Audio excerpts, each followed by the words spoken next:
يبحث على تأمين طبعا موقعنا فرق كوكبة الطليعة وانطلاق المباراة هنا في ملعب زرزيز. سيدريك كبو من النجم الساحلي لليمين، الصعود بالكرة يمشي محمد امين بن عمر، وجدي كشريدة، وجدي ينطلق بالجهة اليمين، خطير النجم الساحلي والهدف الأول، والهدف الأول لفريق النجم الرياضي الساحلي. افتتاح النتيجة لفريق النجم الرياضي الساحلي عن طريق ريان عنين على ما اعتقد في العملية الأخيرة، أو زين الدين بوتمان. النجم الساحلي ينجح في افتتاح النتيجة في العملية واللقطة الأخيرة في تقريبا 10 دقائق لعب. النجم الساحلي يأخذ الأسبقية بعد توغل. هذه إعادة كشريدة، تحذير وهدف في الافتتاح. كشريدة كما قلت إضافة واضحة على هذا اللاعب. وزين الدين بوتمان في المتابعة. كان الطريق يجري ترجي الرجيس على العودة في النتيجة. تلتفت كرة على مستوى القائمة الثاني بالراس مرة أولى، راس مرة الثاني، والحارس ازدواجية ممتازة جدا من لمجد رجيلي لما أعتقد، والحارس الريال الاندلسي يبعد الكرة على مرماه. كرة هدف التعادل يفسخها ريان الاندلسي. لمجة درجيلي ازدواجية. هذه إعادة للقطة ممتازة جدا. الحارس في منعرج حاسب على مستوى المحاولات من كلا الفريقين. كرة مرة أخرى بعد الحارس موجود ريان الاندلسي. كرة تبقى لفريق الترجي الرياضي الجرزيسي، تبقى من جديد محاولة تعديل وضاع. هدف التعادل يضيع على فريق الترجي الرياضي الجرزيسي.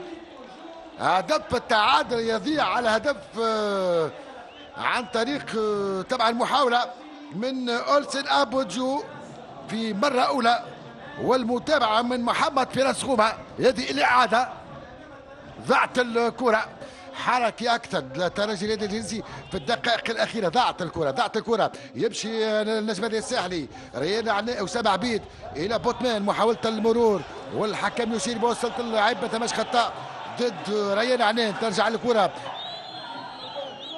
الحقيقة لم يكن راضيا على قرار حكم المباراة بإيقاف اللعب.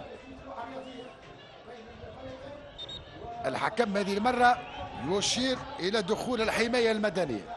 هذه إعادة العملية الأخيرة. سيدريك كبو رقم 6 لعب الارتكاز طويلة، محاولة المرور ولمس كرة باليد حسب قرار الحكم للنجم الساحلي. لعبية الترجي الرئيسي طبعا هم سادين بالقرار. في المرمى أشرف سيف الدين الشرفي. كرة ثابتة لفريق النجم. فادي بن شوق ينفذ خطيرة فوق المرمى. كرة ترجع لفريق الترجي الرياضي الجرزيس. خطأ آخر على مستوى التمرير يحاول يستفيد منه فريق النجم الساحلي. كرة أخرى خطيرة وتصدم بالقائم الأيمن.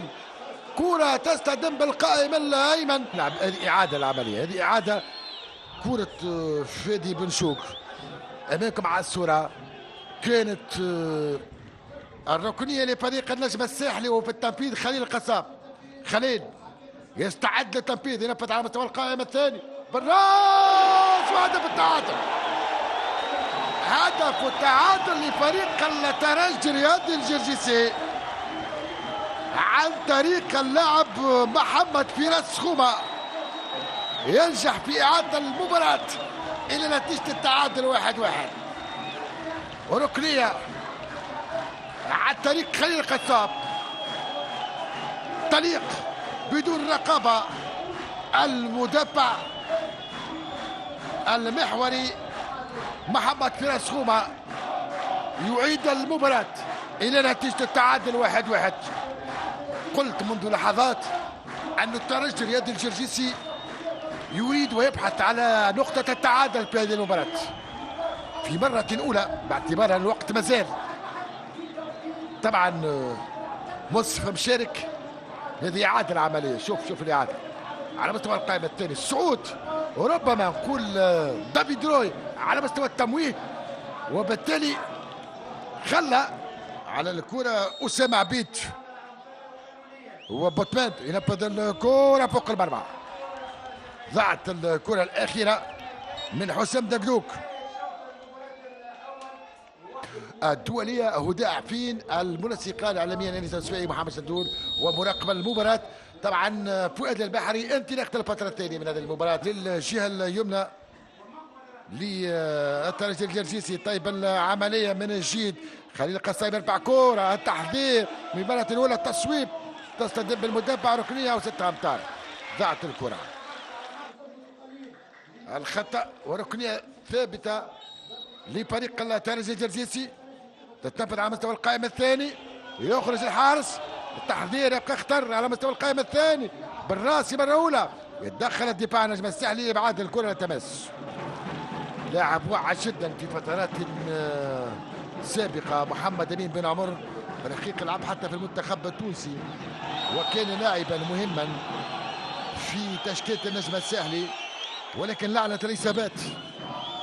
كرة أخرى لفريق الترجي الرياضي الجرجيسي، محاولة التحضير داخل منطقة 18 على مستوى القائمة الثاني، معلمة المدافع، وهناك رفع راية، هناك رفع راية من المساعد الثاني. المساعد الثاني هاشم سعيدية يرفع راية، وبالتأكيد الحكم سينتظر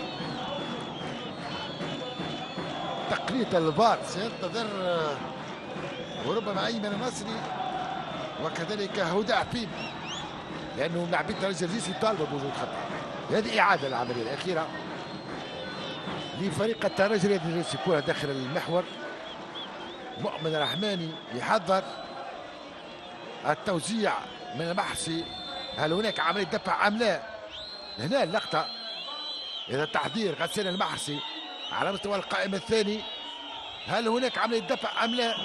الترجي الرياضي الجرجيسي. هذه إعادة العملية الأخيرة من زاوية أخرى. هل هناك عملية بس أم لا؟ قلت هذا القرار اللي انتظروه من اللافيتو.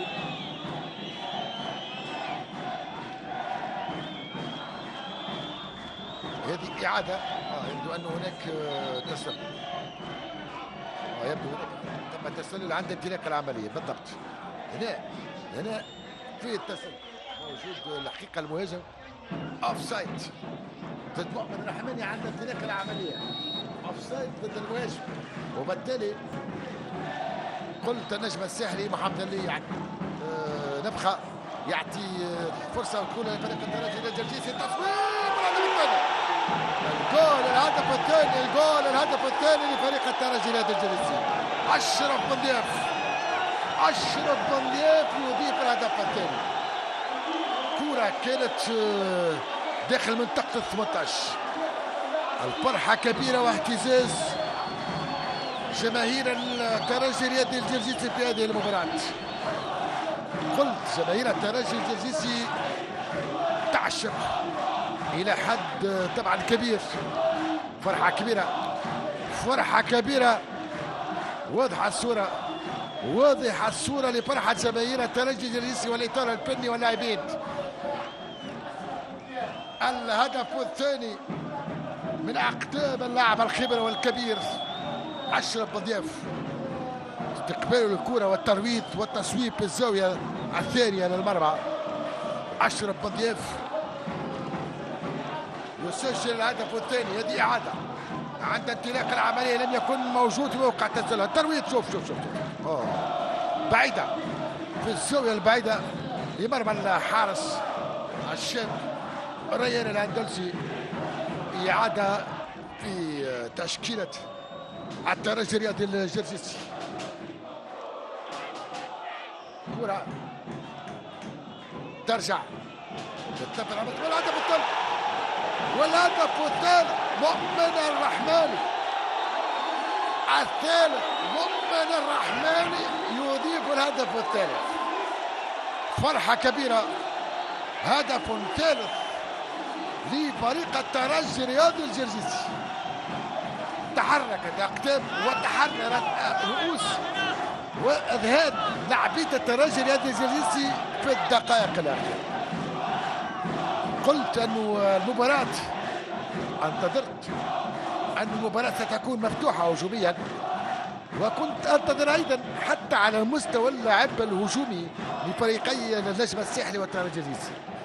هدف ثالث بتوقيع هدف الفريق مؤمن الرحماني، وبالتأكيد بعد لحظات في الإعادة سنشاهد بأكثر دقة. غسان المحسي خروج خاطئ من الحارس، كان خروج خاطئ من الحارس، استغله بالصورة المطلوبة والكيفية